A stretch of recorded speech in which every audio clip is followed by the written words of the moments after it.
U.S. foreign policy. It's this massive, fascinating beast that touches pretty much everything, right? It really does. From the price of the stuff we buy to, whether or not we feel safe at night. And even those lofty ideals about human rights around the globe. Okay, let's unpack this. Sounds good. Because for this deep dive, we've got some great source material excerpts from a really insightful chapter on foreign policy.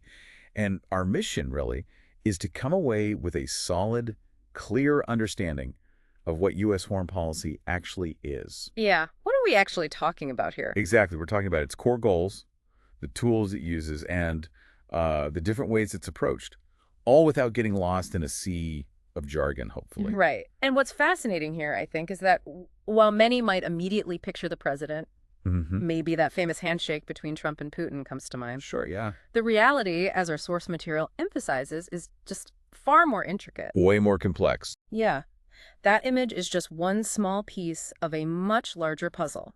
It involves Congress, various government institutions, a whole wide range of other actors. Exactly. So maybe some initial questions to get our gears turning. Let's do it. How is dealing with other countries different from, say, fixing potholes here at home? Yeah. Yeah, quite different stakes. Right. What are the fundamental things the U.S. is trying to achieve out on the world stage? The big picture goals. Yeah. And how do all the different parts of the government, the White House, Congress, all those agencies actually work together?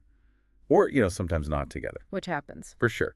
And what are the big overarching ideas that shape how the U.S. interacts with everyone else? Okay, well, maybe let's start with the basics. What exactly is foreign policy? Good place to start. The chapter we're exploring defines it as the goals a country's leaders aim to achieve internationally, the values underpinning those goals, and, importantly, the tools they employ to reach them. Okay, so goals, values, tools. Right. And it's crucial to understand that foreign policy isn't just a series of isolated decisions. It's more like a consistent pattern of actions over time. Ah, like a trend. Exactly. Consider U.S. policy toward Russia that has evolved through numerous presidential administrations. It's the efforts of countless individuals across different government bodies shaping that. Right. And it's not just happening randomly, is it? There's a purpose behind it all. Absolutely. It's purposive. Like when the U.S. collaborates with other nations on things like free trade agreements or efforts to reduce nuclear weapons, there are specific motivations driving those actions. Makes sense. Now, the source material makes a really important distinction between foreign policy focused outwards and domestic policy, which is about stuff here at home. Right, the internal focus. But these two areas definitely overlap, don't they? They bleed into each other. Absolutely. The example of Latino politics becoming intertwined with foreign policy is a really compelling one. How so? Well, initially, discussions about, say, education policies for Hispanic Americans might seem purely domestic. But when the conversation shifts to immigration or trade relations with Central and South America, like we saw during the 2016 election debates, Oh, okay, I see. it quickly becomes a matter of foreign policy. You can see how internal issues can rapidly gain international significance, and vice versa. That image of President Bush signing CAFTA really underscores this intersection. Yeah, that visual connects the dots. Oh. Okay, so what are the big main things the U.S. is trying to accomplish with its foreign policy? The chapter lays out 4 key objectives. 4 main goals, yeah. The first one seems pretty clear. Protecting the U.S. and its citizens, whether we're here at home or abroad. Absolutely fundamental. And that protection extends to our allies as well, right? Correct. Yeah. That's a key part of it. And this protection isn't solely about military threats either. Oh, okay. What else? It also encompasses economic threats, such as boycotts or high tariffs on trade. Right, sanctions and tariffs. Exactly. An economic sanction, for instance, involves a country or multiple countries stopping trade or financial ties with another one, usually to show disapproval. Like the Iran example. Precisely. The U.S. boycott of Iran concerning its nuclear program is a recent illustration. And that eventually led to the nuclear deal where sanctions were eased in exchange for Iran limiting its nuclear development. And then there are tariffs, those taxes on goods moving between countries. Right. The chapter mentions protectionist policies. These increase tariffs to make imported goods more expensive. Versus free trade. Versus free trade agreements that aim to lower those barriers. It even notes that the U.S. currently has a trade deficit. We're buying more goods from other countries than we're selling. Not much. A significant $37.4 billion, according to the source. This definitely fuels the ongoing debate around protectionism. No kidding. Okay, objective number 2. The second main objective is ensuring continued access to essential resources and markets worldwide. Resources like oil.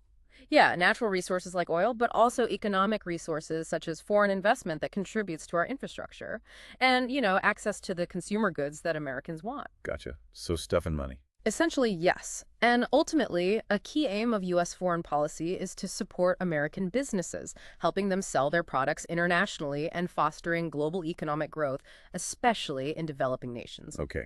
The third goal is a bit more abstract, preserving a balance of power in the world. What does that actually entail?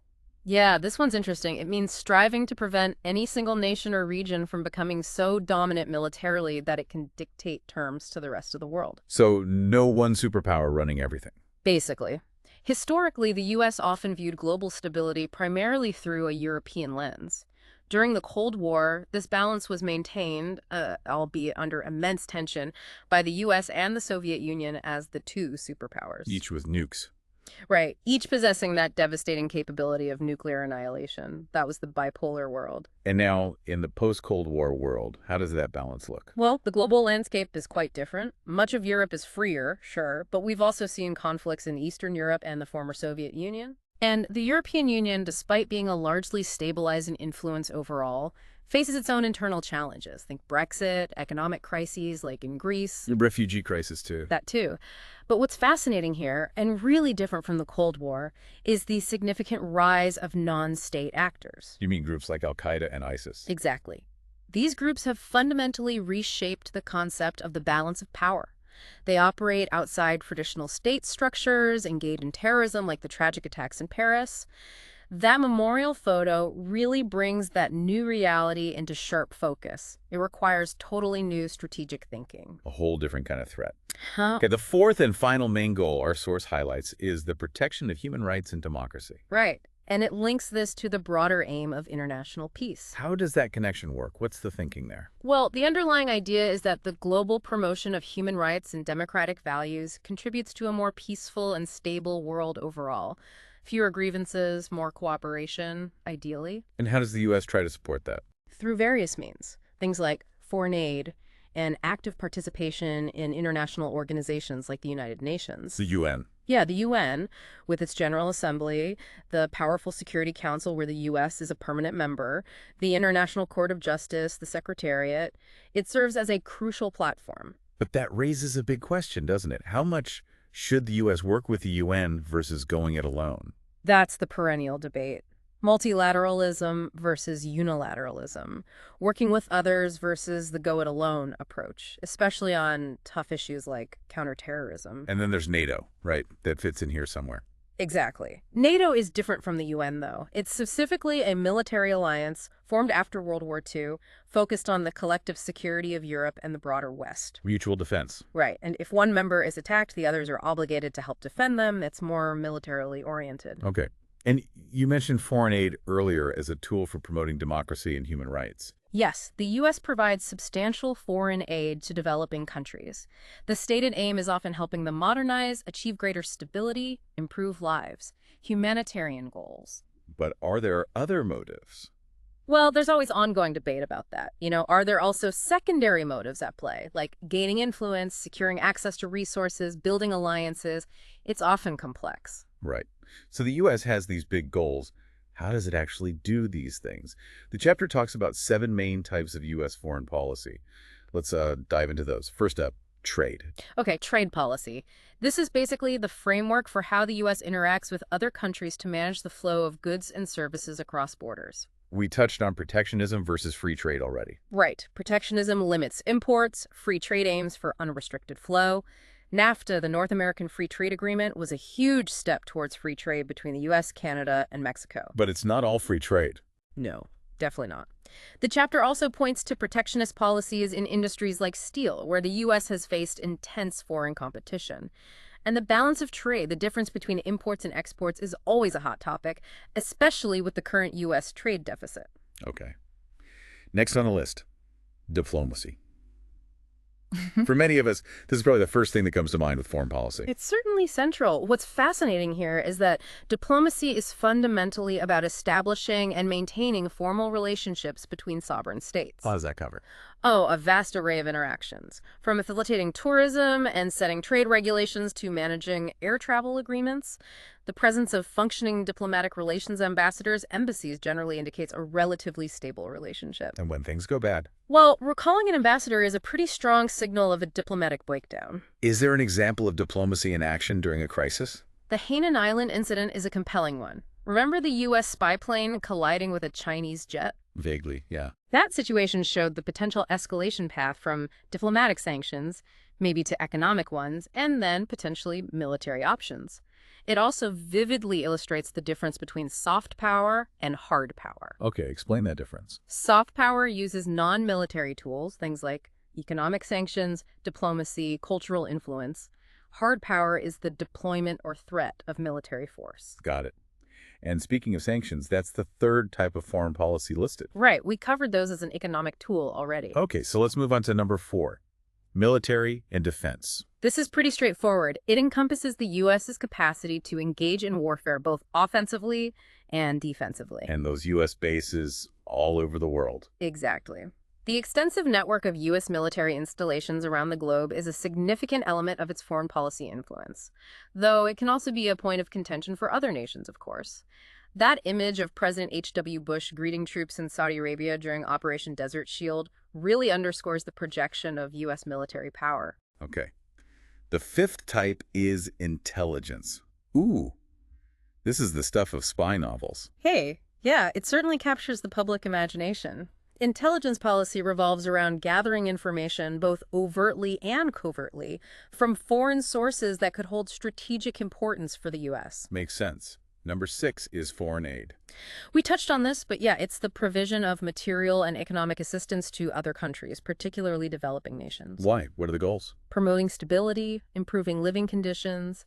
It can be humanitarian aid after a disaster or military aid to bolster security. It's a notable part of the foreign policy budget, though actually a pretty small fraction of the overall federal budget. Right. And finally, number 7, global environmental policy. Yes, this addresses critical global issues that cross borders: climate change, ozone depletion, deforestation, ocean pollution, species extinction. And the U.S. approach here has changed over time. Definitely. The U.S. didn't initially sign the Kyoto Protocol, for example. With the Paris Agreement, the U.S. joined, then withdrew under Trump, then rejoined under Biden with some significant emissions reduction commitments. So it varies. Wow. U.S. foreign policy sounds like a huge, complicated puzzle. The chapter highlights 5 unique challenges in this area. What are the big hurdles? Yeah, it's definitely not easy. The first significant challenge is the absence of a true world-level authority. There's no global government with the power to enforce international agreements. So if a country breaks a treaty, There's no global police force to step in. Diplomacy and international coordination become this constant process of negotiation, compromise, and, frankly, bargaining. is there anything like a world authority? Well, the European Union offers an interesting comparison. It does have some supranational authority over its member states, but even the EU struggles with enforcement. Sometimes think about the Greek debt crisis or even Brexit itself. Okay, what's the second challenge? The wildly different views among countries about the fundamental role of government itself. How so? You have a whole spectrum, from highly centralized states like North Korea to societies with very minimal government intervention. Even within the U.S., we debate the right level of government involvement constantly. And that affects foreign policy. Absolutely. These differing domestic views can significantly impact foreign policy decisions. Think about imposing sanctions on Iran partly because of its stance on individual liberties, or the classic guns versus butter debate: how much do we spend on defense versus domestic needs? These reflect fundamental differences in governmental philosophy. Makes sense.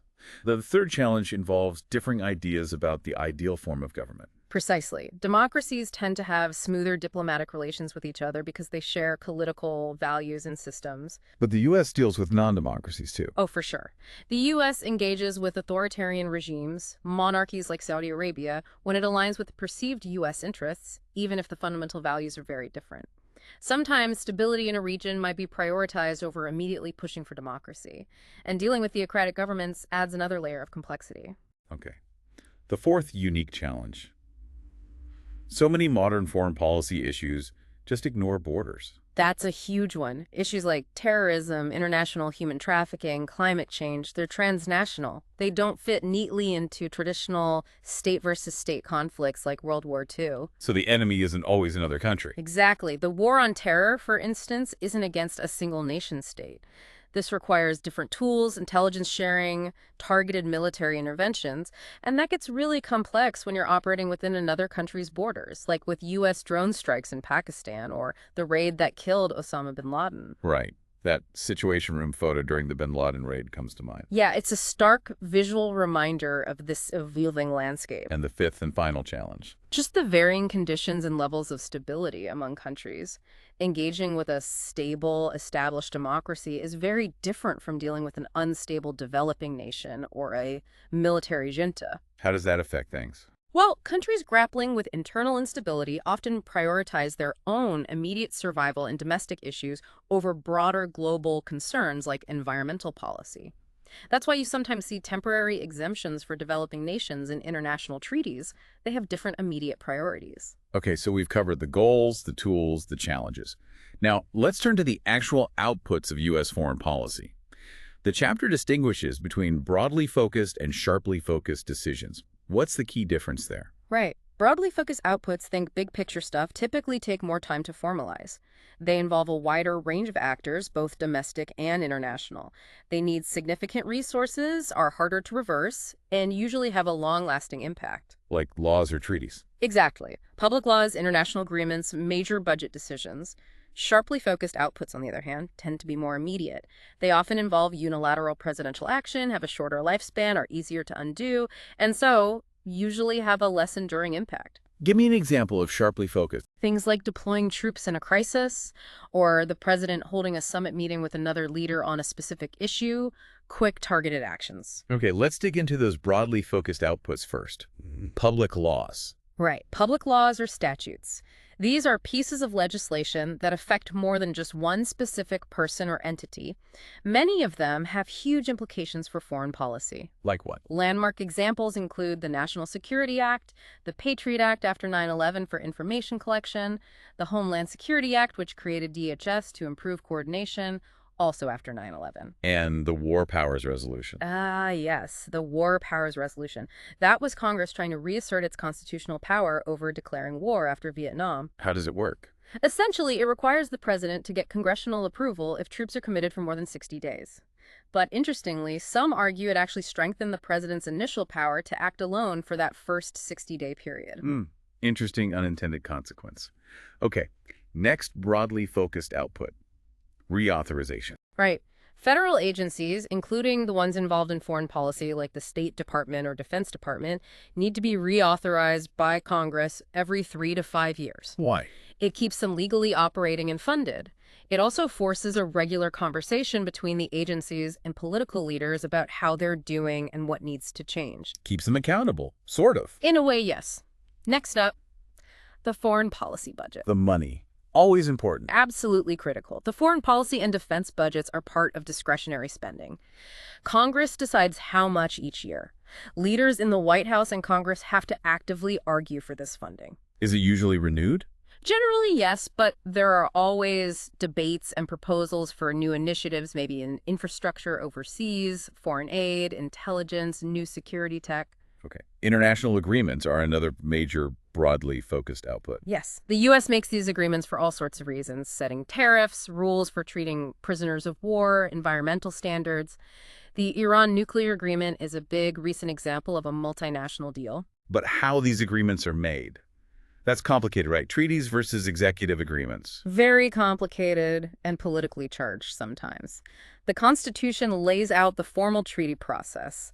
The president negotiates, then needs a 2/3 vote in the Senate to ratify. But most aren't treaties. Correct. Over 90% of U.S. international agreements are actually executive agreements. And what's the difference there? Well, there are two main types. Sole executive agreements are just negotiated and approved by the president alone. Wow, okay. Then there are congressional executive agreements, like NAFTA was.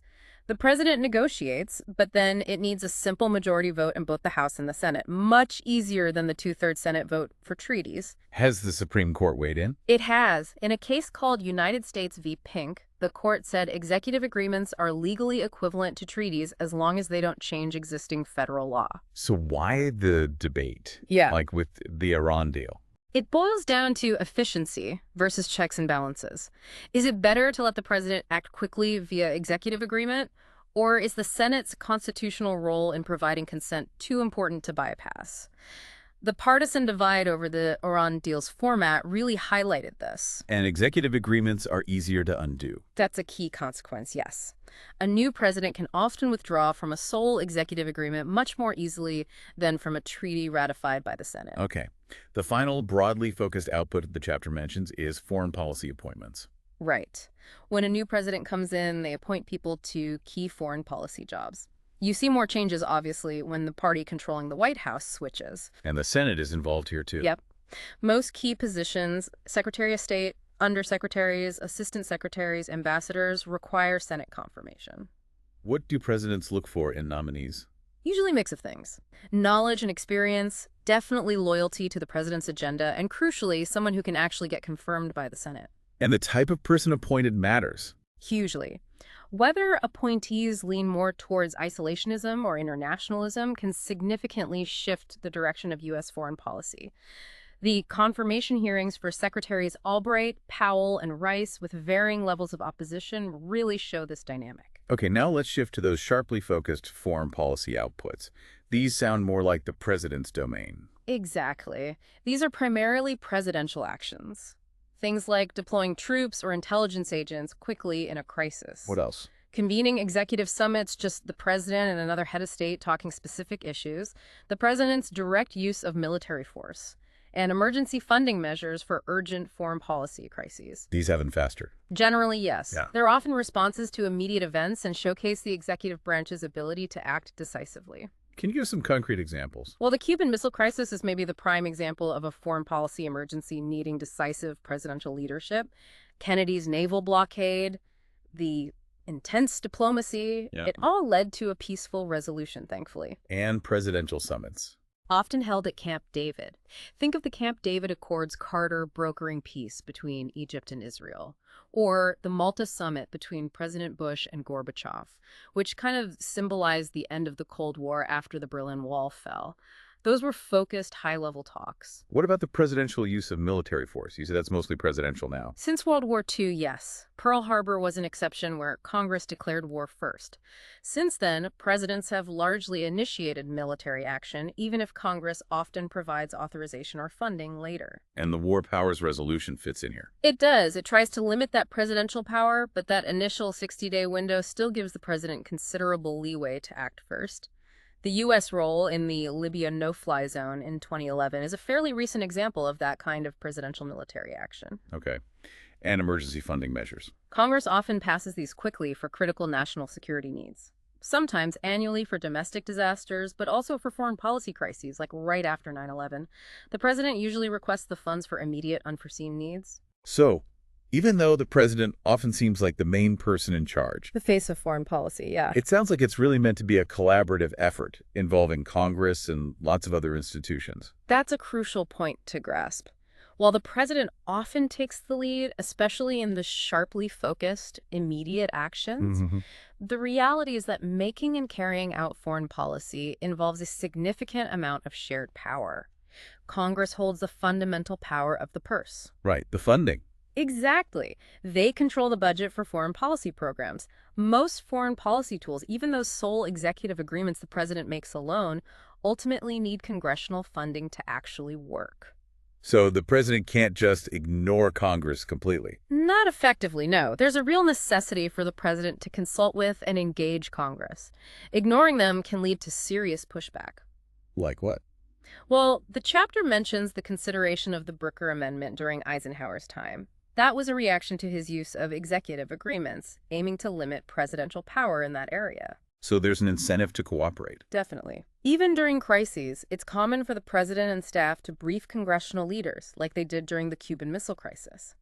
That table in the chapter we're looking at does a good job summarizing the formal roles of both branches across different types of foreign policy outputs. But the chapter also mentions something called the two presidencies thesis. What's that all about? Yes. This is a really compelling theory, originally from Aaron Wildavsky. It basically posits that presidents tend to be more successful in getting what they want in foreign policy compared to domestic policy. More powerful on the world stage than at home. Why? Several reasons. First, the Constitution itself gives the president significant foreign policy powers, commander-in-chief, nominating ambassadors, negotiating treaties. Okay. Second, the gradual increase in the use of executive agreements has given presidents more flexibility. Third, even the War Powers Resolution, as we discussed, gives that initial 60-day window for action. Are there informal reasons, too? Yes, definitely. Informal aspects of power matter. During periods like the Cold War, Congress was often more willing to follow the president's lead on foreign policy. There was that idea of bipartisanship, that politics should stop at the water's edge. Like everyone pulling together in a crisis. Exactly. Those images of Kennedy at the Berlin Wall or President Bush at Ground Zero after 9/11, they capture moments where presidential leadership in foreign policy was really prominent and often broadly supported. But has that theory held up over time? Is it still true today? The world's different. Politics are different. That's the crucial question the chapter raises. The end of the Cold War was a big shift, and the increase in partisan polarization in Congress has definitely changed the landscape. How so?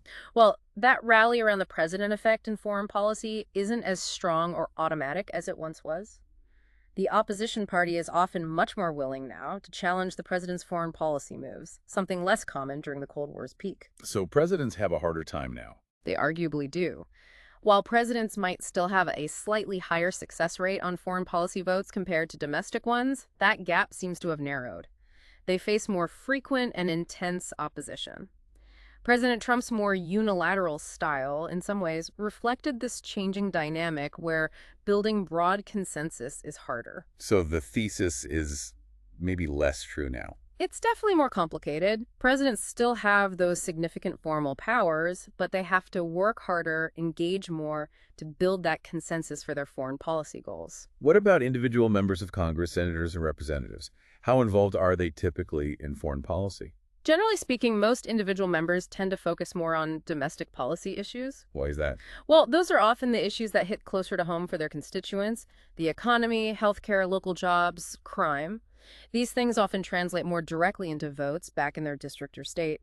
Public opinion polls usually show people are more concerned day to day with domestic stuff. But surely some members do focus on foreign policy. Oh, absolutely. Congressional party leaders, for one, and especially members who serve on the key foreign policy committees. Like Senate Foreign Relations. Exactly. Senate Foreign Relations, House Foreign Affairs, the Armed Services Committees in both chambers. Members on those committees are deeply involved. What makes them interested? Could be several things. Maybe there's a major military base or defense industry in their state or district. Could be a personal passion for international affairs. Or maybe they have ambitions for higher office, maybe even in the executive branch someday. And does it matter if regular citizens care? It does, and the chapter mentions research showing that when constituents get active contacting their representatives, writing letters, joining advocacy groups, legislators do tend to pay more attention to those foreign policy issues. Citizen engagement matters. Good to know. So just to recap, who are all the different players involved here? It sounds like a crowded field. It truly is a diverse group. In the White House, you've got key staff like the National Security Advisor heading the NSC staff, the CIA director, the Director of National Intelligence, the Chairman of the Joint Chiefs of Staff. And military side. Right. Plus the Secretary of Defense, who is a civilian overseeing the military, the U.S. Trade Representative, the Director of the Office of Management and Budget, OMB, handling the money. And then the cabinet secretaries. Key ones reporting directly to the president, yes. Most notably, the Secretary of State, who's the chief diplomat running the Foreign Service, the Secretary of Defense, again, and the Secretary of Homeland Security. And in Congress. Key figures there, too. The Speaker of the House and Senate minority leaders, they get briefed. Their support is often needed. And critically, the chairs and ranking minority members of those relevant committees we mentioned, Foreign Affairs, Armed Services, Foreign Relations, they have the expertise, hold the hearings, authorize the budgets, really shape the debate. Okay, so we've looked at what foreign policy is, how it's made, who's involved. Now, The chapter digs into different approaches to foreign policies, either like different philosophies guiding things. Exactly. Different fundamental frameworks or schools of thought that provide a basis for understanding and guiding decisions. The chapter outlines some classic approaches first. Like what? Well, there's isolationism, the idea of staying out of foreign entanglements altogether. Think Washington's farewell address, Jefferson's warnings. But the U.S. hasn't really been isolationist for a long time. No, U.S. policy shifted dramatically, especially after World War II when it became a superpower. But, isolationist arguments and sentiments still pop up from time to time. Okay, what's another classic approach? Liberal internationalism. This one advocates for active U.S. engagement in world affairs. It emphasizes cooperation among democracies and building effective world structures like the UN. Is that idealistic? It has elements of both idealism, believing in cooperation and shared values, and realism, which recognizes self-interest and the need for strength, like military power and alliances. Soft power, like diplomacy, aligns more with the idealist side. Hard power, military force, more with realism. Can you give an example of how these play out? Sure. Think about U.S. policy towards China. It went from relative isolation, then Nixon open relations, then the approach shifted towards a more realist view as China's power grew. Different approaches applied over time. Okay. And the third classic approach mentioned? Grand strategy. This is about using all your tools, diplomatic, economic, military, in a coordinated way to advance national interests. It often implies a strong reliance on hard power. Like after World War II. Exactly. The U.S. post-WWII strategy in Europe and Asia military bases, alliances like NATO, that's a prime example of a grand strategy aimed at stability and projecting U.S. influence. The chapter also discusses some more recent schools of thought. What are those? One key one is containment. That was the core U.S. policy during the Cold War, aimed at stopping the spread of communism. Vietnam fits here. Vietnam is often seen as a really difficult, maybe problematic application of containment strategy. Yeah. Then there's neoconservatism. What defines that? It advocates for a more assertive, sometimes aggressive use of U.S. power to promote American values and ideals around the world. There's a greater willingness to act unilaterally and even preemptively, if needed. Preemptively? Yeah. Meaning striking first. Right, rather than waiting to be attacked. Examples often cited include Reagan's actions in Central America, George W. Bush's invasion of Iraq, and some argue even Obama's use of drone strikes fits aspects of this. That photo of Bush, Cheney, and Rumsfeld is often linked to the peak of neoconservatism. What else falls under these more recent schools? Neo-isolationism, sort of a modern twist on isolationism. It suggests distancing the U.S. from international organizations like the UN, but still participating in the world economy. Okay. Then selective engagement. This approach says maintain a strong military and global presence through alliances, but be selective. Protect core U.S. interests, but avoid trying to be the world's police officer everywhere. And the last one? A hybrid approach. Basically, using different schools of thought as the situation demands. Adapting the strategy. President Obama's foreign policy is often seen as an example, sometimes using liberal internationalism for coalitions, sometimes neoconservative tactics like drones, sometimes selective engagement by avoiding big interventions. Okay, that makes sense. To bring it all together, the chapter looks specifically at U.S. foreign policy during the Cold War and then its relationship with China. How have those dynamics played out? Well, the Cold War, as we said, was largely that intense superpower duel between the U.S. and the Soviet Union. Nuclear deterrence, weapons of mass destruction. It was tense, but maybe simpler in some ways than today. And after the Cold War? A much more complex landscape. The Soviet Union dissolved into Russia and other countries. We saw the rise of ethnic conflicts and, critically, the emergence of transnational terrorism as a major threat. How has the relationship with Russia evolved since then? Initially, the U.S. encouraged democracy and market reforms in the former Eastern Bloc. Many of those countries joined the EU and NATO. But under President Putin, Russia has become much more assertive, expansionist sometimes, leading to pretty strained relations with the U.S. overall. There were some attempts at outreach under Trump, but Biden seems to have returned to a firmer stance, especially on issues like election interference. And China. That relationship seems crucial. Absolutely crucial. China is widely seen as the main potential rival superpower for the 21st century. It's still a communist state, but it's had incredible economic growth and is projecting its influence globally, investments, lending money, even to the U.S. government. But there are concerns, too. Big concerns, yes, particularly regarding the lack of political freedoms and human rights. The Tiananmen Square massacre is a stark historical example, and the U.S. response back then, under H.W. Bush, showed the tension. So how does the U.S. approach China now? It's a balancing act. The U.S. wants a beneficial economic partnership, but it's also closely watching China's growing global influence, especially in developing countries. Trump took a much more assertive stance with tariffs, which strained things. Biden has largely kept up the pressure, raising tough questions. This has had ripple effects, like some of those Confucius Institutes closing on U.S. campuses. What about the rest of Asia? Generally, the U.S. has strong ties with democracies like South Korea and Japan, shared values, market economies. U.S. military bases are important there, too. That contrasts sharply with North Korea, the closed, totalitarian regime with nuclear tests. Trump initiated some direct talks, which was a shift. And then there's India, a huge developing democracy that's modernizing rapidly, presenting both opportunities and challenges for the U.S. Okay, let's try and bring it all together then. It sounds like U.S. foreign policy is this incredibly multifaceted, constantly evolving thing. Definitely not simple. Right, it has a defined set of core objectives, a whole toolbox of different instruments it can use, and these competing theoretical approaches guiding the direction. A range of philosophies, yeah. And it's definitely not just the president acting alone. It's this really complex interplay between the White House, Congress, and numerous other actors and institutions. Exactly. And I think developing an understanding of all these different elements, the goals, the tools, the players, the approaches, it gives you a truly valuable framework for navigating the often complex world of international affairs. Yeah, for making sense of the decisions that shape America's role on the global stage. Precisely. So here's maybe a final thought for you, our listener, to consider. Given all these different schools of thought we've discussed, isolationism, internationalism, realism, neoconservatism, all of them, and the way the global landscape just keeps shifting and You changing. never stand still. Never. What single principle or core approach you believe should serve as the most important guiding force for U.S. foreign policy in the coming years? That's a great question to ponder. Yeah, definitely something worth thinking about as you follow the news and observe how the U.S. engages with the rest of the world.